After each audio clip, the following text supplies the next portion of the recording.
Si bien los orígenes de Marcos Carámbula en la militancia partidaria se encuentran ligados al Partido Socialista, fue en filas comunistas donde transitó la mayor parte de su derrotero político. Diputado por Canelones durante las primeras 2 legislaturas que siguieron a la reapertura democrática, su figura ya había cobrado notoriedad tras la fundación de la revista La Plaza junto a su padre Felisberto, su hermano Gonzalo y los sacerdotes jesuitas Luis Pérez Aguirre y Juan Luis II. Esa publicación, que nació en la ciudad de Las Piedras, se extendió rápidamente por todo el país, abriendo paso a una prensa opositora que años más tarde terminaría rompiendo el círculo de silencio creado por la dictadura. La medicina y la política siempre estuvieron unidas en su trayectoria personal. Fue dirigente de la Asociación de Estudiantes de Medicina, integró la dirección del Hospital de Clínicas por el Orden Estudiantil y fue presidente del Sindicato Médico del Uruguay. En 1992, en medio del desbarranque que siguió la caída del muro de Berlín, Carámbula abandonó el partido de la hoz y el martillo para fundar, junto a otros exintegrantes, el sector Confluencia Frente Amplista. En 2005 fue electo como el primer intendente Frente Amplista de Canelones, derrumbando así una inveterada fortaleza colorada.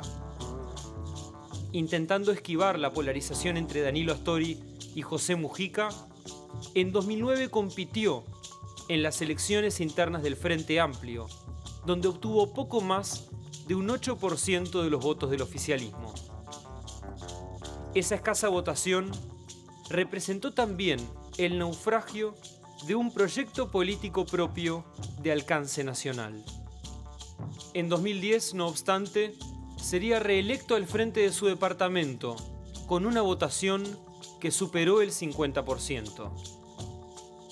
Ahora, y contra todas las previsiones, Marcos Carámbula encabezará la lista al Senado del Partido Comunista. Un regreso a casa que lo encuentra en la que, según reconoce, será su última batalla política.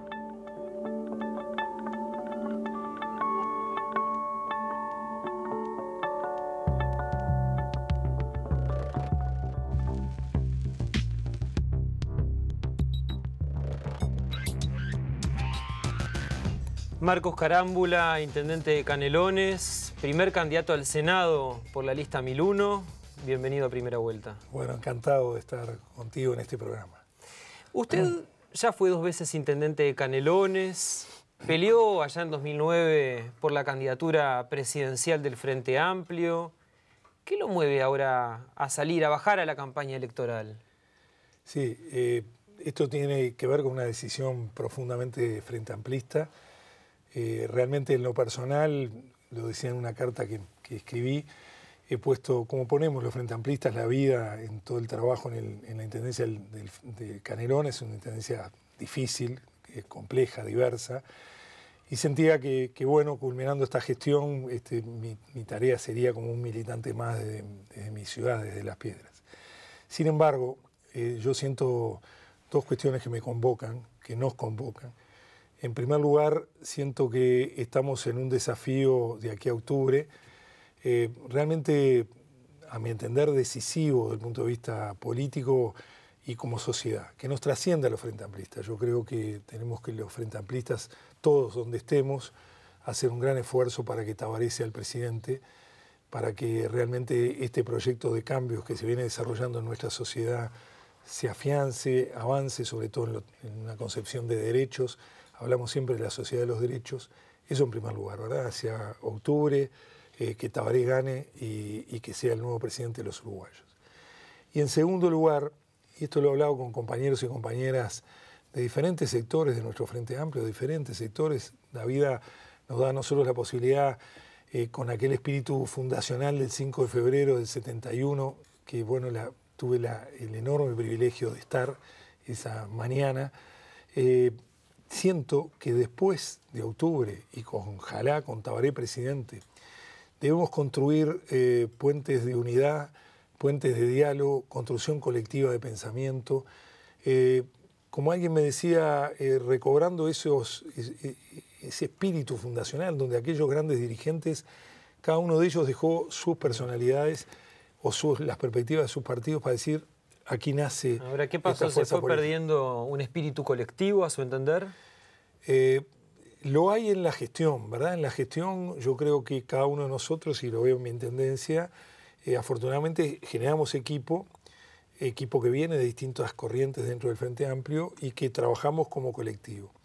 Pero lo que a mi entender no está y que debemos trabajar es una relación entre lo que es la gestión de gobierno, lo que es la fuerza política, nuestra fuerza política y la sociedad.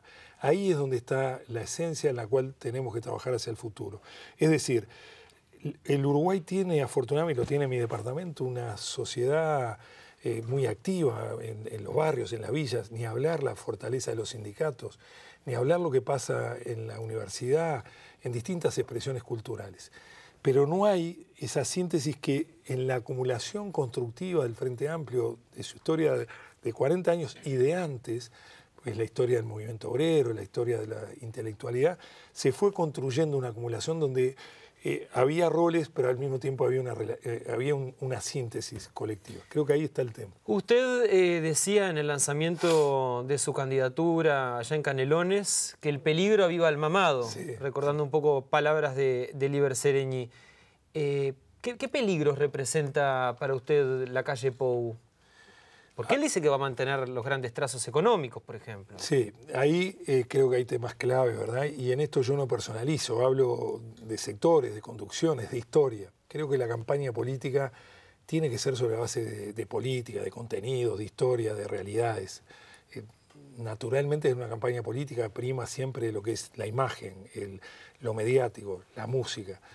Sin embargo, yo enumero 7, 8 puntos fundamentales en lo nacional y algunos puntos en lo departamental, que son vitales. Acá avanzamos en ese camino o retrocedemos. El herrerismo votó en contra de la ley con respecto al impuesto a la tierra. Impuesto a la tierra que acordamos con el presidente, todos los intendentes de todos los partidos. Votó en contra. Votó en contra luego al impuesto al patrimonio, que por suerte ahora se ha declarado constitucional. Desde figuras del herrerismo surgieron, y del Partido Nacional, los cuestionamientos a la constitucionalidad del impuesto a la tierra. Con ellos estuvo la Asociación Rural y la Federación Rural criticando estos planteos. El herrerismo votó en contra a temas fundamentales para la vida de nuestra gente, la ley de alumbrado, la patente única. El herrerismo votó en contra a temas fundamentales como es la ley que reconoce la diversidad, la ley que le da a la mujer el derecho a elegir, la ley que reconoce el matrimonio igualitario. El herrerismo votó en contra de temas fundamentales, la ley de los trabajadores rurales, que le da a los trabajadores rurales siempre postergados las 8 horas, el descanso, un salario digno. Todo lo que han logrado los trabajadores en materia de derechos fueron con el voto en contra del herrerismo. Entonces, todo eso a uno lo pone arriba de la mesa y dice, este es el Uruguay que no queremos, este es el Uruguay que queremos seguir avanzando. Puedo seguir enumerando en Canelones proyectos fundamentales. Ahora, ¿cuál es la idea, digamos, porque Larrañaga sostuvo en estos días que el Frente Amplio estaba haciendo una campaña del miedo y recordaba campañas anteriores donde el Frente Amplio había sido víctima, digamos, de esa estrategia por la cual se decía que en caso de que ganara el Frente Amplio se iban a caer grandes obras. Ahora, la calle Pou, insisto, Carámbula, él dice que no va a cambiar los grandes trazos del actual gobierno. Bueno, veamos, campañas, y vaya si recordamos, del miedo contra el Frente Amplio arrancaron con los rusos y que se iban a llevar los niños y las niñas a Moscú y que iban a venir los tanques rusos a invadirnos. Y no solo eso, sino que campañas que sabemos estaban orquestadas y venían preparadas para todo lo que era aquellos tiempos de cambio en América del Sur. Luego Eso fue la primera etapa que la vivimos. Segunda etapa, cuando decían no son capaces de gobernar, se va el país al diablo, la economía va a naufragar. 10 años de economía gobernada por el Frente Amplio demostraron lo que somos. Pero a lo que me refiero no es a cucos ni a miedos, es a realidades. Es decir, si usted en estos 5 años ha votado en contra sistemáticamente de todas estas cuestiones que son fundamentales para los trabajadores, para la educación, la Universidad de la Educación, no es cuco ni miedo, es realidad. A eso hoy, hagamos un debate. Bueno, a ver, por la positiva. Entonces, hoy me entero que se va a derogar, de acuerdo al candidato a presidente, la ley de responsabilidad penal, que ha mostrado en estos 6 meses que ha bajado el número de accidentes. Se va a derogar también la liberación de la marihuana, se va a derogar también estas conquistas de los trabajadores, se va a derogar, pongo entre signos de interrogantes, lo que votaron en contra, que es la ley para las 8 horas de los trabajadores rurales o la ley de las empleadas domésticas. No es cuco, no es temor. Y yo además separo, porque entiendo que nosotros debemos manejarnos, no todo es igual, no todo tiene matices. Nosotros hemos contado en el Congreso de Intendentes con absoluto consenso de los intendentes blancos y colorados en estos temas. O hemos contado en mi departamento con el apoyo de Alianza Nacional en temas fundamentales, fideicomiso de deuda. O sea que hay espacio para trabajar en forma colectiva sobre la base de políticas definidas. Usted había traído a colación esta semana cierta dicotomía entre oligarquía y pueblo. Sí. Ahora, ¿la calle Pou no representa al pueblo para usted? No, yo lo dije bien claro en el concepto. Una cosa es el concepto de oligarquía, que la definición dice aquellos que gobiernan en beneficio de unos pocos, que el Uruguay tiene larguísima experiencia. Yo ponía allí el ejemplo en estos tiempos que celebramos los 250 años de Artigas. Artigas es derrotado, no vencido ideológicamente. Hoy las ideas de Artigas vuelven a aparecer en las intrusiones, en el reglamento de tierra, pero es vencido fundamentalmente por las grandes potencias extranjeras y por la oligarquía criolla que trabajó y negoció con la con la provincia cisplatina de origen portugués. Entonces, esa historia viene de mucho tiempo, que no habla de las personas, habla de cuando nos paramos de un lado o del otro. Si usted frente a una ley dice que no a la ley y tiene el respaldo atrás de la Asociación Rural y de la Federación Rural, sabe a quién representa. Lo que no quiere decir, y esto lo digo también con mucho respeto, por cierto, hay miles de votantes que conozco en mi departamento, que votan al Partido Nacional y que son, no voy a referirme a ellos con un carácter de derecha o conservadores o reaccionarios, no, es gente que piensa que la opción va por el lado del Partido Nacional y la respeto. Pero para usted la calle Pou sí representa la oligarquía, entonces. Yo creo que lo que él ha votado en todo este tiempo, en estos 5 años, es expresión de intereses que no son los intereses del pueblo. ¿Es por ahí que el Frente Amplio tiene que confrontar? Yo creo que el Frente tiene que mostrar contenido, en primer lugar. ¿Qué hicimos? Asumir lo que nos falta. Yo creo que el Frente, en esa franqueza que siempre ha tenido con el pueblo uruguayo, debe decir, hemos avanzado. Por ejemplo, le doy algunos ejemplos. Sistema Nacional de Salud. Es una enorme conquista haber logrado la universalización de los servicios de salud. Hoy hay 2.300.000 uruguayos que están en el FONASA.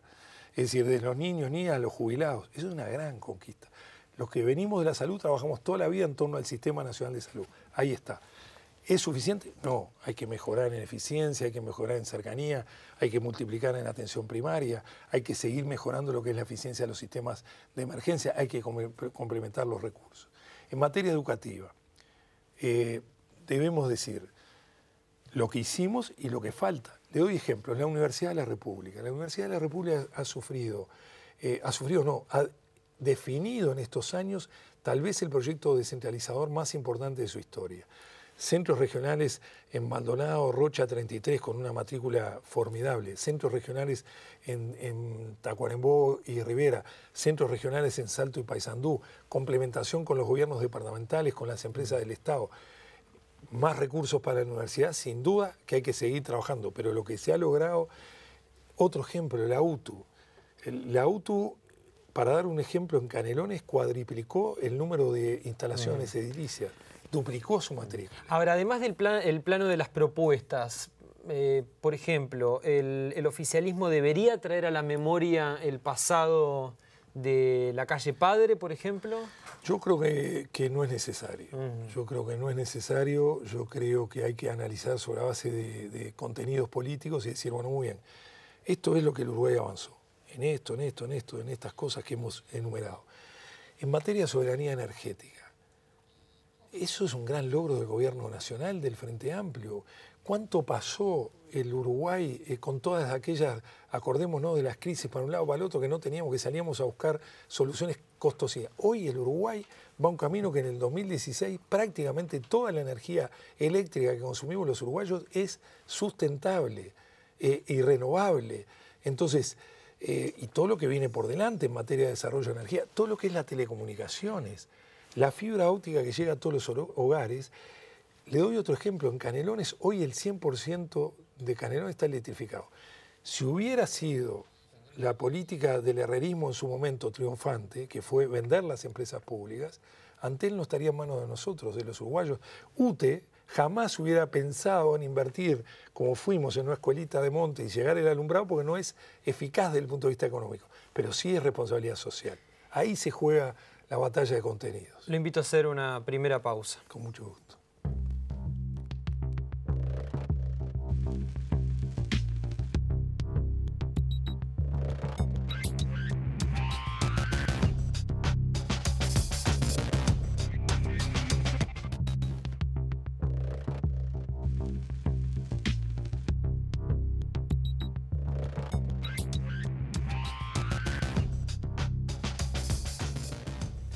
Carámbula, ¿por qué el Frente Amplio no despega en las encuestas?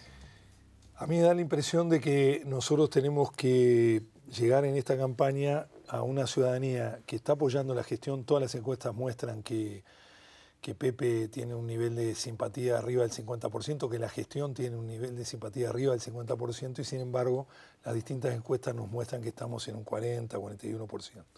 40-41% sin duda es ese Frente Amplista de siempre que se ha consolidado en el Uruguay. A mi entender, nosotros debemos hacer una campaña que apunte a esa gente que hoy apoya la gestión, que valora positivamente la gestión, que también es crítica con lo que falta, y entonces con mucha sinceridad darle las certezas de quién sigue conduciendo este proyecto de cambios en el Uruguay. Sobre todo pensando hacia el futuro, ¿verdad? Es decir, hemos tenido 10 años muy importantes de crecimiento económico, de logros fundamentales con respecto a la pobreza, a la inversión, al empleo, pero pueden y debemos estar siempre preparados los tiempos donde cada vez más se precisa una conducción certera. Cuando uno ve el mundo, uno tiene que tener tranquilidad en la conducción. Y eso la da el Frente Amplio, a mi entender. Ahora, la semana pasada se dieron a conocer varias encuestas, algunas muy duras, ¿no? Para el oficialismo, le dan 39%. ¿Qué pasa que no hay una reacción rápida, digamos, del comando de campaña, del Frente Amplio, ante este estancamiento? Un vuelco en la campaña, hablaban algunos, la necesidad de imponer un jefe de campaña que ordene un poco la situación.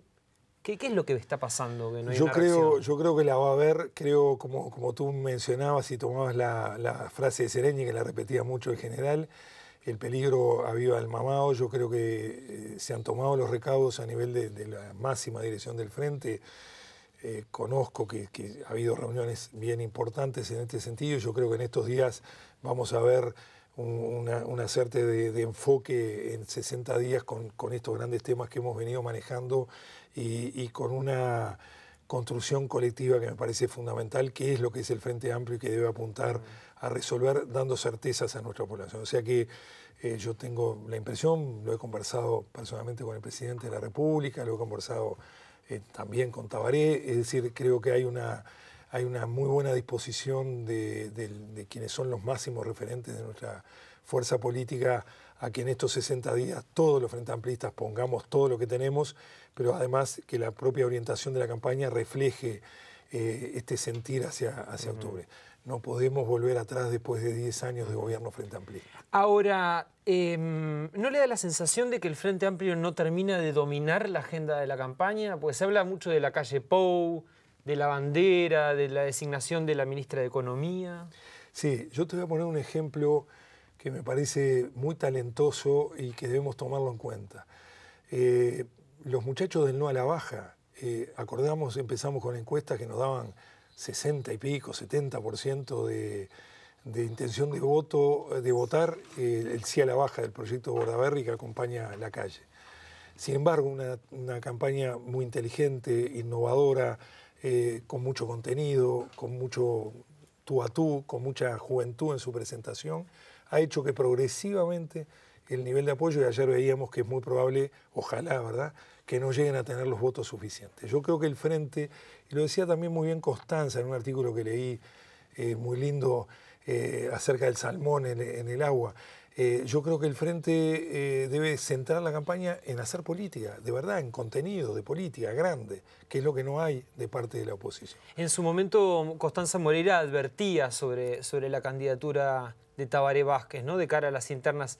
¿Qué pasa? ¿Vázquez ya no conmueve como conmovía antes? No, yo creo que Tabaré sigue teniendo el mismo nivel de carisma, de convocatoria y de confianza que despierta no solo en la ciudadanía, porque recordemos que él termina su gestión con un nivel de aprobación nunca antes visto, no solo de los frente amplistas, sino en general, de blancos y colorados. Y creo que eso lo mantiene, la gente tiene confianza en Tabaré, lo veo cuando camino con él por las calles. Baja en simpatía en algunas encuestas, ¿no? La simpatía es diferente, pero me da la impresión de que el tema ahora no está tanto en Tabaré, que está haciendo un gran esfuerzo y que la gente confía en Tabaré, sino que están todos nosotros, ¿verdad?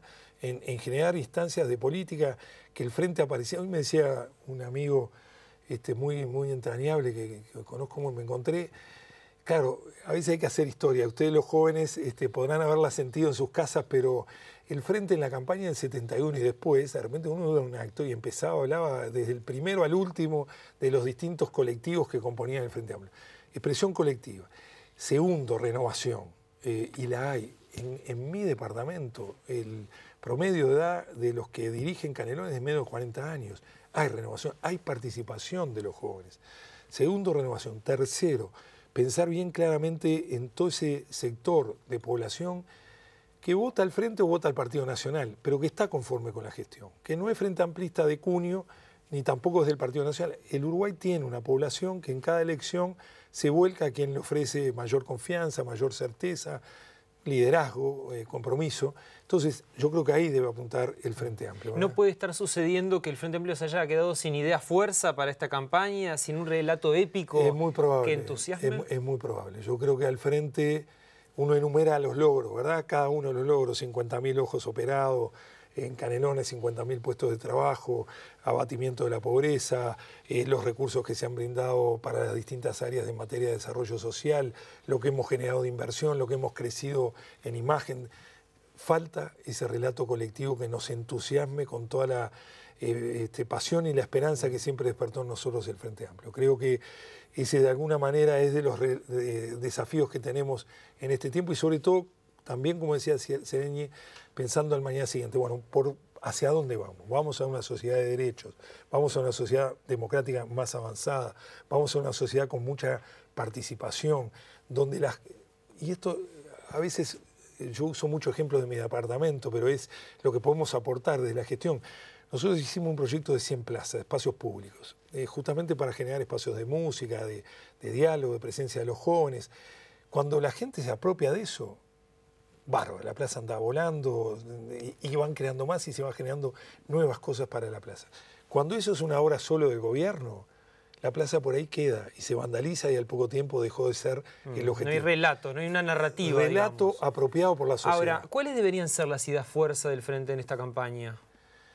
A mi entender, primero, avance o restauración, primera cosa. Segundo, confianza. Tercero, certezas. Cuarto, construcción cultural, que ese para mí es uno de los temas que el Frente, que siempre tuvo claro que debemos ir acumulando, pero no solo en el logro particular desde los sindicatos, de la universidad o de la cultura, sino en lo colectivo.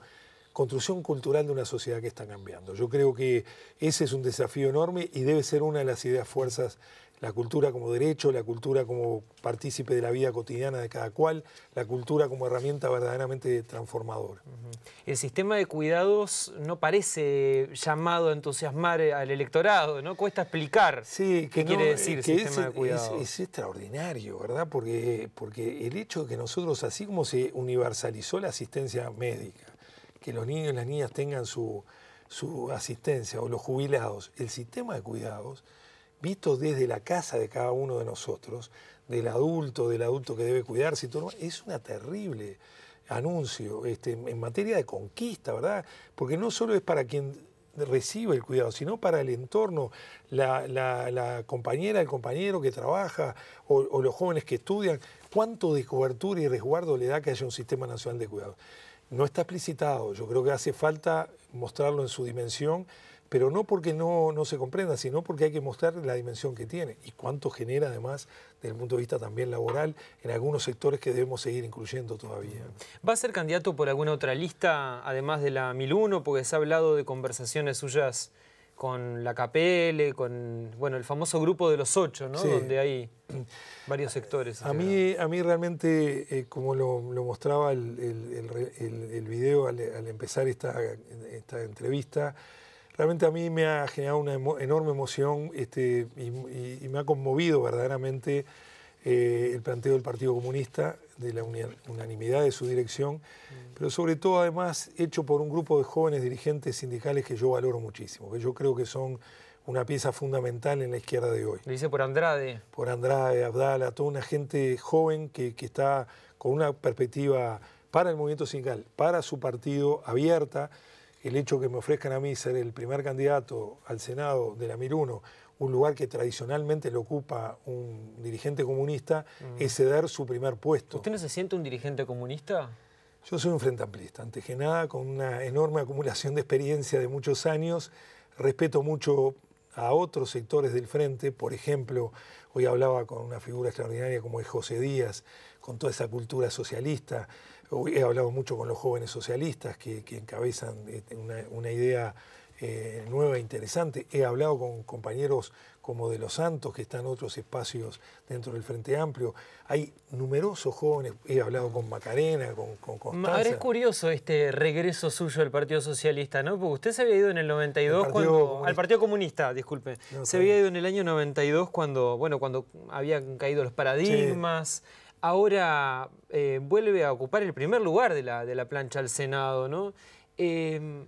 ¿Por qué regresa concretamente al Partido Comunista? No regreso al Partido Comunista, ¿no? De alguna manera ocupa ese primer sitial de la lista del Senado. Y lo hago con mucho orgullo, ¿verdad? El poder encabezar la lista de la 1001, a quien viene desde la izquierda de siempre, lista que en su momento encabezara a Luis Pedro Bonavita, a Luis Gil Salguero, que el candidato a intendente de Canelones fuera Atahualpa del Chopo, o que en esa lista estuviera Alberto Candó, o gente extraordinaria de la cultura, como estuvieron siempre de la intelectualidad, José Pedro Macera, tanta gente valiosísima, o dirigentes obreros de gran fuste, y ni hablar, eso para mí es un gran orgullo.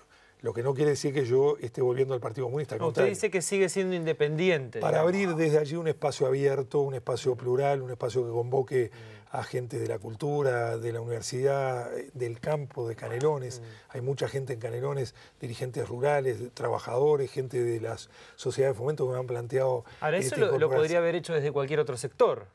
Bueno, yo reconozco la generosidad del Partido Comunista.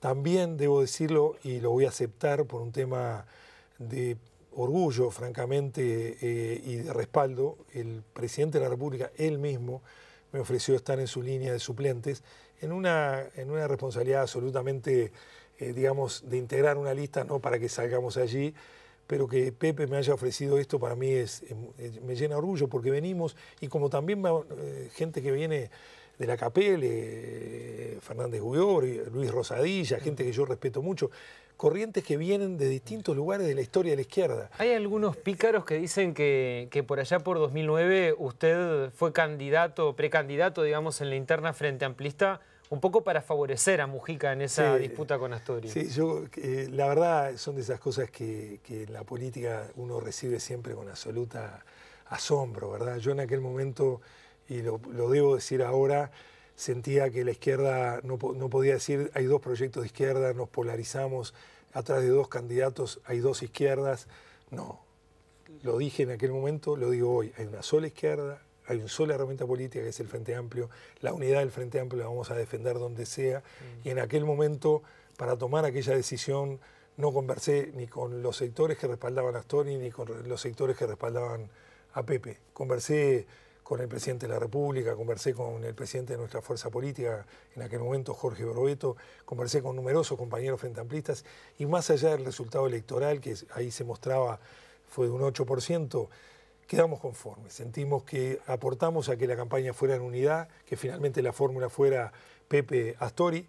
Creo que conforme además porque permitió ganar, que el Pepe ha hecho una gran gestión y a su vez eso, afirmar que este Frente Amplio es uno solo, no hay dos izquierdas, hay una sola herramienta y lo que hay que es permanentemente construir puentes de unidad.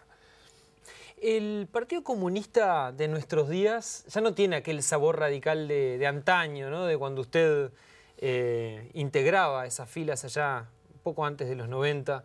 Incluso, bueno, fue electo en la primera elección post-dictadura, ¿no?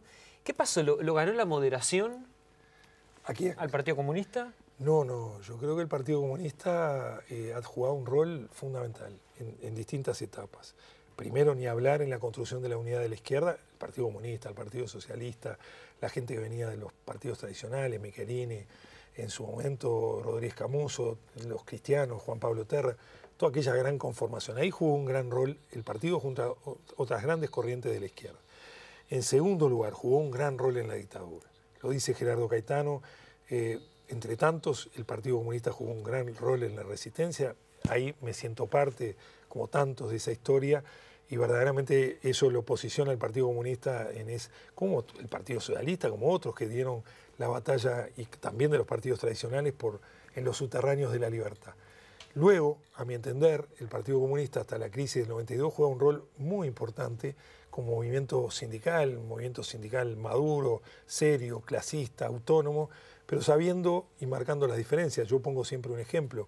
Fue un gran dirigente sindical, Eduardo Platero, en Adión, cuando Tabaré Vázquez asume la primera intendencia frente amplista de los gobiernos departamentales. De ahí se decía, primero fue Montevideo y luego en Canelones, haber conquistado Canelones, un bastión tradicional del Partido Colorado, fueron dos grandes saltos adelante. Allí el movimiento sindical y en particular dirigentes como Platero jugaron un gran rol.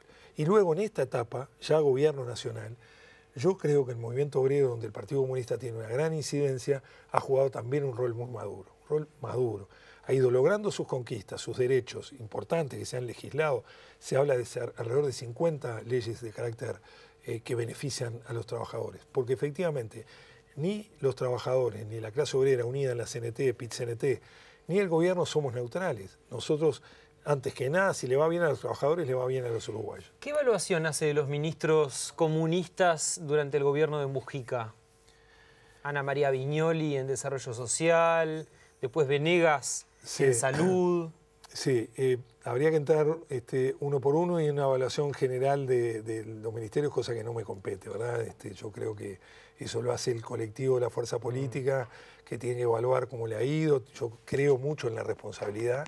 Lo hacemos permanentemente en nuestro equipo y cuando hay que cambiar, cambiamos, porque siento que el Frente tiene esa obligación. Tiene una obligación ética con la ciudadanía y con sus propios orígenes de evaluar la gestión permanentemente y lo hemos hecho a sabiendas que eso a veces es duro, sin embargo lo hemos hecho porque entendíamos que había que cambiar. O sea que yo no voy a juzgar ahora porque no me corresponde, eso lo debe hacer el gobierno nacional y lo hará la fuerza política. ¿Usted como dirigente político tiene que tener alguna impresión? Sí, te doy ejemplos. Tengo una muy buena impresión de Susana Muniz. Creo que ha sido una excelente ministra de Salud Pública y sin embargo los titulares son permanentemente los temas que nos convocan, que nos conmueven. Pero no es titular que en Canelones instalamos en estos 4 años 24 centros de primer nivel, de asistencia de primer nivel. Creo que ha hecho una muy buena gestión, como la hizo antes Marina y Ana Olivera en el Ministerio de Desarrollo Social. Después, lo individual, cada colectivo, en el caso del Ministerio, en general, el gobierno debe evaluar cómo anduvo y la fuerza política. Pero digo, no nos debemos rehuir a evaluar autocríticamente nuestra gestión como yo quiero que se haga siempre en nuestro departamento, ¿verdad? La autocrítica es parte de la esencia de la izquierda. ¿Qué fue lo más de izquierda de la gestión de José Mujica? Para mí, los derechos, ¿no? El afirmar derechos, para mí es de los grandes gestos de Pepe, derechos fundamentales que hacen a la libertad de la gente, el respeto a la diversidad, el respeto a la libre elección. Creo que su política de derechos es extraordinaria.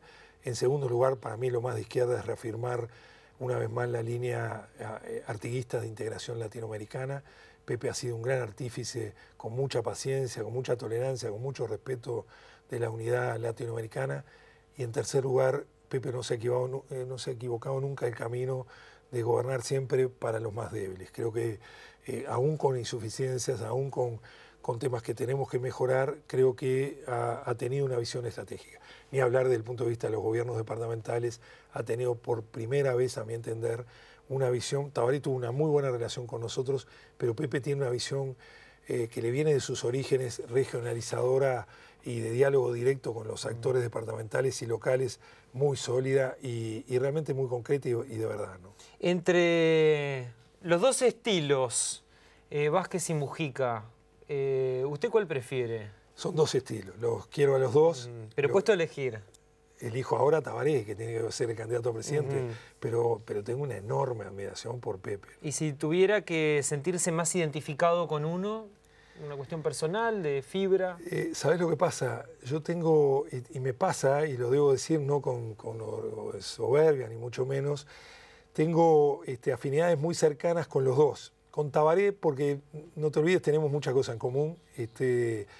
Él ejerció la medicina, él trabajó en hospitales públicos, fue presidente del Club Progreso, es un hombre... Y con el sindicato médico también, entre médicos se entienden. Pero hay una afinidad de sensibilidad desde cómo vemos al ser humano cercano, ¿no? Es decir, y yo tengo una gran confianza en Tabaré ahora en este remate, en estos 60 días, porque Tabaré, si algo tiene, es un enorme olfato en materia de sensibilidad popular y la interpreta.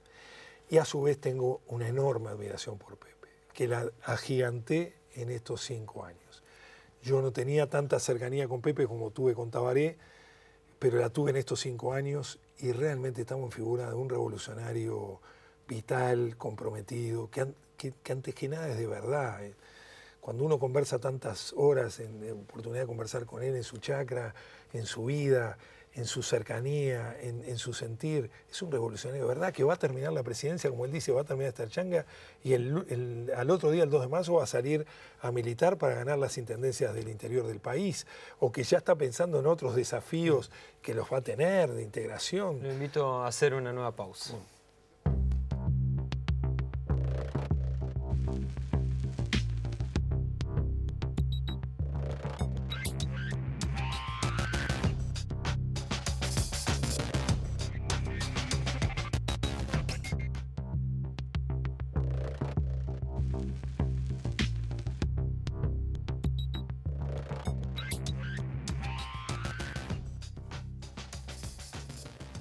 Uno de los objetivos reiterados y declarados del Frente Amplio es profundizar la distribución de la riqueza, ¿no? ¿Por qué cree que no se avanzó más durante este periodo de gobierno? Yo creo, primero, que se avanzó, ¿verdad? Que se logró mejorías sustanciales en materia de incrementos salariales, porque uno repasa cada uno de los sectores. Hoy de mañana escuchaba al presidente del Sindicato de la Salud, a Jorge Bermúdez, diciendo se triplicó por 3 el ingreso del salario de un funcionario de salud. Sin embargo, una enfermera cuando recién arranca sigue cobrando 15.000 pesos en la mano. Entonces, notoriamente tenemos que seguir mejorando el ingreso salarial. Mejoramos, lo mismo lo digo para nuestros trabajadores. Nosotros triplicamos, ahora vamos a terminar cuadriplicando el salario mínimo de los trabajadores municipales. Pero no es suficiente, hay que seguir jerarquizando el nivel salarial, la dignidad del trabajo, la capacitación, la profesionalidad y sobre todo el poder ir circulando en crecimiento en materia de trabajo. Una de las discusiones más fuertes durante este periodo de gobierno ha estado vinculado al tema impositivo. ¿En un tercer gobierno debería modificarse la carga tributaria? Yo creo que lo ha dicho muy bien Sendik en estos días, y interpretando lo que es la realidad del Uruguay de hoy, que seguramente el tema del IRPF hay cosas a ajustar. El Uruguay ha crecido, permite encararlo de otra manera, y por lo tanto yo comparto lo que está diciendo la fórmula, tanto Tabaré como Raúl, y con el respaldo de Economía. Creo que hay que pensar en los temas tributarios, sobre todo el IRPF, en materia de franja, ¿verdad? Y en cuanto al impuesto al capital, por ejemplo, que también se ha discutido durante este periodo. A mí me da la impresión de que un primer y gran formidable paso es el impuesto al patrimonio y que hay que seguir trabajando en ese sentido, porque eso de alguna manera, y yo diría cuando tú me preguntabas los logros de Pepe, fíjate que lo intentó hacer Valle a principios del siglo XX, no pudo. Lo intentó hacer Wilson Ferreira con la reforma agraria que él planteaba en compromiso con usted, que bajaba el número de hectáreas de 2.000 a 2.500. Ahora, ese es un módico impuesto, ¿no? ¿Usted desaconseja entonces aumentar, digamos, la carga tributaria a aquella actividad económica que genera, digamos, más riqueza? No, al contrario, yo creo que hay que seguir, así como hay que trabajar en los temas de IRPF, que verdaderamente tenemos que ir encontrando fórmulas, sobre todo para determinados sectores que los grava. Doy ejemplos. Un educador que trabaja de repente 40, 60 horas para poder sacar un salario digno, entra en franjas del IRPF que hay que estudiar. O un profesional lo mismo, es decir, hay que visualizar de ese lado algunas correcciones necesarias. Al mismo tiempo, desde el punto de vista patrimonio y capital, seguir en la línea del patrimonio y también lo que se está trabajando con responsabilidad desde economía, ver los temas del capital. Ahora, Álvaro García, por ejemplo, ayer esta semana pasada, desaconsejaba este camino del IRAE, ¿no? Él decía puntualmente que no están los planes de Tabaré Vázquez, de su equipo, avanzar en este sentido, y sin embargo está en el programa del Frente Amplio. Sí, ahí esa es lo que debemos progresivamente ir construyendo en unidad justamente, ¿verdad? Es decir, hay chisporroteos. Sí, pero no puede plantearse de una vereda a otra. Justamente ahí muchos de nosotros debemos jugar un rol, es decir, a ver, veamos cómo avanzamos colectivamente. Acá no es una vereda mirada desde la economía, una vereda mirada solamente desde la sociedad o la responsabilidad. No. Como se construyó, para darle un ejemplo, en la educación. Ustedes recordarán que en un determinado momento, el primer periodo de gobierno de Tabaré, se planteaba un incremento en los recursos de educación y allí había una visión desde un ámbito, desde la economía, una visión desde los actores sociales, una visión de otros integrantes del equipo de gobierno y se llegó a un acuerdo porque de eso se trata. Ahora, ¿qué pasa? García dice que esto no está en los planes porque se vienen las elecciones, se va a hablar de impuestos. Está bien, pero y yo creo que es correcto en el sentido de que hay un largo camino a recorrer, primero a nivel de la fuerza política, a nivel de nuestro programa, para ver cómo seguimos profundizando en crecimiento y distribución de la riqueza. Que tal vez eso en tiempos electorales además se usa siempre mal, ¿verdad? Yo recuerdo en algunos periodos anteriores donde alguien habló de un impuesto justamente a la tierra y rápidamente eso fue sacado de la agenda porque no caía bien, en fin. Entiendo las razones políticas electorales, que hay que ser cuidadosos porque todo se interpreta, hoy estamos todos buscando el desliz del adversario y entonces no le da objetividad al debate como debe ser. Sí entiendo que debe estar en la agenda del futuro gobierno frente amplista. ¿Qué opinión le generan las críticas de Esteban Valenti al megasublema que él le llama así, entre varios sectores del Frente Amplio? Porque él decía que esto no solamente expresa ciertas cuestiones de ingeniería electoral, sino que además este grupo de los 8 también cataliza una especie de humor de diferencias, dice, de orientaciones fiscales, de prioridades diferentes en la orientación concreta y estratégica de la producción, de la inversión, de la política monetaria. Sí, yo lo hablé expresamente estos días con Esteban, con quien tenemos una amistad de muchísimos años de esa historia compartida. Lo hablé también con otros compañeros, muy queridos compañeros del Frente Liber Sereñi. Y hoy, yo diría, estamos todos alineados en un solo objetivo y preocupación, que es ganar y que Tabaré sea el presidente. En segundo lugar, yo voy a ser parte de un sublema de 8 sectores, que ahora son menos, ¿verdad? Que en definitiva se encabeza electoralmente. Una expresión la encabeza Pepe Mujica, otra expresión la encabeza Raúl Sendic, otra Brenta en Frente Unido y otra la encabezo yo. Ahora, ¿qué opinión concreta le generaron estos comentarios? No me dispare a las definiciones. Voy a llegar a tu definición. Yo creo que no está bien ver la política desde ese punto de vista, de la polarización. Por eso insisto en la mañana siguiente en lo que decía Sereñi y lo que adoptamos e hicimos allá en el 2009, a costa total de las perspectivas personales. Cuando en ese resumen, que está muy bien hecho, yo no comparto que atrás de eso hubiera un proyecto personal nacional. Ahí hubo una convocatoria frente amplista, es decir, el Frente no se parte en dos, el Frente no tiene dos proyectos políticos, el Frente no son dos izquierdas. Ahora, no, ¿había ese riesgo de que crujiera la fuerza política? Acuérdense de alguna carátula que ponía como dos trenes en vías de chocar de frente. Y ahora la misma y sostenida preocupación. No hay dos polos. Podrá haber agrupamientos electorales donde podamos tener matices y personalidades diferentes, y eso, pero no hay dos polos a futuro. A futuro hay un solo Frente Amplio y una sola herramienta que es el Frente Amplio.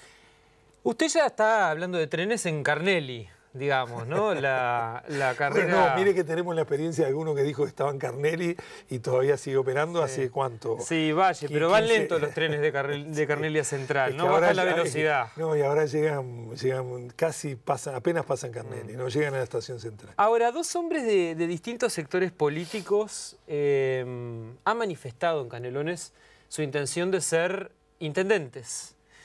O al menos candidatos por el Frente Amplio. Por un lado está José Carlos Maía por el Frente Liber Seregni, por el otro lado el secretario general de la Intendencia, Yamandú Orsi, del Movimiento de Participación Popular. ¿A quién apoya usted ahí? Sí, ahí es muy importante y me alegra mucho la pregunta, ¿verdad? Hoy el Frente Amplio en Canelones tiene una gran virtud. El Frente ha gobernado con la unidad de la fuerza política. Durante estos 10 años el Frente ha tenido siempre el respaldo de la fuerza política. Hemos tenido encontronazos, hemos discutido fraternalmente, y esto tiene que ver con lo que hablamos de la pregunta anterior, ¿verdad? De repente hay visiones distintas también para el departamento. Sin embargo, en el marco de la fuerza política a la que concurrimos sistemáticamente, encontrábamos una respuesta común y así actuamos, inclusive con respaldo de algunos sectores del partido tradicional. Eso es el primer capital que tiene el Frente Amplio en Canelones. Segundo capital que tiene Canelones, tiene un equipo joven. Tiene un equipo joven, yo estoy tranquilo, hemos armado un equipo joven, como te decía, de menos de 40 años, donde hay gente de todos los partidos. Donde está Yamandú Orsi, que es del MPP, donde está el director de Hacienda, un formidable cuadro independiente, donde está Gabriela Garrido, directora de Desarrollo Social, Canelones Crece Contigo, de la Asamblea de Uruguay. Hay diferentes vertientes y todas con una sola cosa: compromiso colectivo con la construcción de un nuevo Canelones. Está bien, pero ¿a quién apoya de los dos candidatos? Y ahora llego a tu pregunta. Son dos candidatos, José Carlos Maía y Yamandú Orsi. A los dos los conozco muy bien. José Carlos es de Las Piedras, lo conozco desde que empezó a militar, es un excelente compañero, es un compañero estudioso, ha trillado muy bien Canelones durante estos 15 años o más que lleva como diputado. Es decir, que es un hombre que conoce el departamento. Y además, íntegro, excelente persona, unitario antes que nada, que es lo que uno más que nada valora. Del otro lado, Yamandú Orsi, también los dos profesores de historia, que ha hecho 10 años de experiencia de gestión formando parte de este equipo, y es decir, asumiendo en muchas instancias la Intendencia. Yo hoy puedo irme tranquilo de la Intendencia, que la Intendencia queda bien gobernada. ¿A quién voy a apoyar? El que apoye el Frente. El Frente todavía no decidió si va con uno o con dos candidatos. ¿Pero usted no tiene ninguna preferencia, digamos, por alguno de los dos? Naturalmente yo tengo con Yamandú Orsi una continuidad de trabajo y es una excelente compañero, una gran lealtad con el proyecto personal, con el intendente.